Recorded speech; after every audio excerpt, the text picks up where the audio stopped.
What's happening? Welcome back to the channel. Little bit of a different video today. Usually I do videos really scripted and we plan it out and all. So just something a little bit more off the dome. And in this video, I'm going to talk about the single most important reason to actually get stronger and lift weights for Jiu-Jitsu. And it's probably not what you think.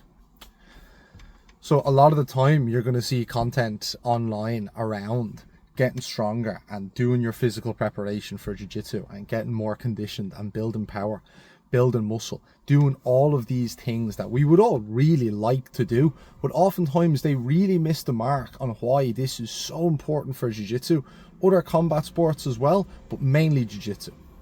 And the biggest reason that you really want to build strength and get stronger for Jiu-Jitsu is so that you can keep a high quality training volume for Jiu-Jitsu going as long as you possibly can. You know, you like me love Jiu-Jitsu. Was training there this week, going to be training tomorrow night. Can't wait to train at open mat on Saturday with all the lads. It's going to be great. And that's ultimately why we all ended up in the sport. Somewhere along the way, we realized that it's really, really tough on the body. And if we wanted to keep doing the sport that we love, well, then we're going to need to be like physically prepared for the sport, strength train for the sport, build a bit of muscle if you don't have it, get a little bit more conditioned if you find yourself gassing out in those later rounds, and all the other physical qualities that you need to have a better time on the mats.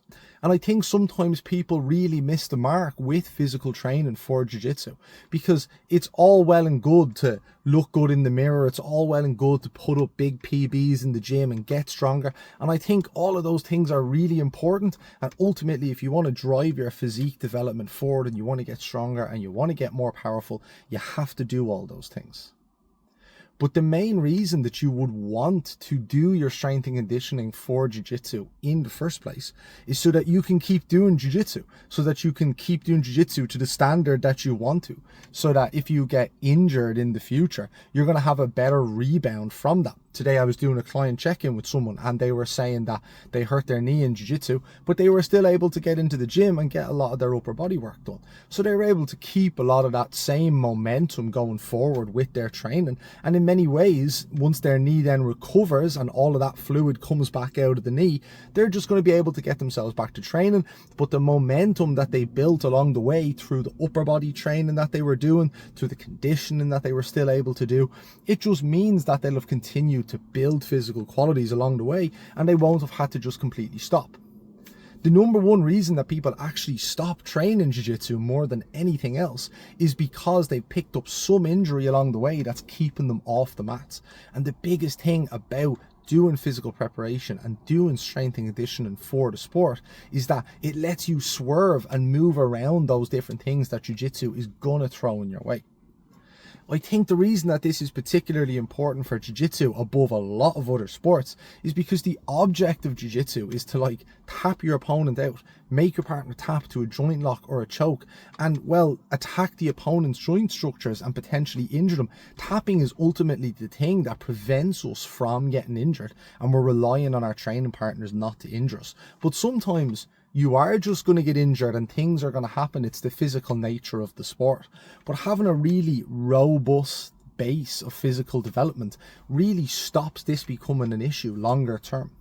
And that really stacks up over time. So when you want to look forward to the future of training Jiu-Jitsu, training into your 40s, 50s and 60s, which I know everyone wants to do. I've yet to meet anyone that does Jiu-Jitsu that says, oh yeah, I'm just going to do this for the next 5 or 10 years and then I'm going to pack it in. No, like realistically, everyone wants to get their black belt and then keep training with their mates that they've been training with for a long time. Oftentimes if people move, they're going to search out their local Jiu-Jitsu gym because ultimately they want to keep training. It's a beautiful sport that we all love.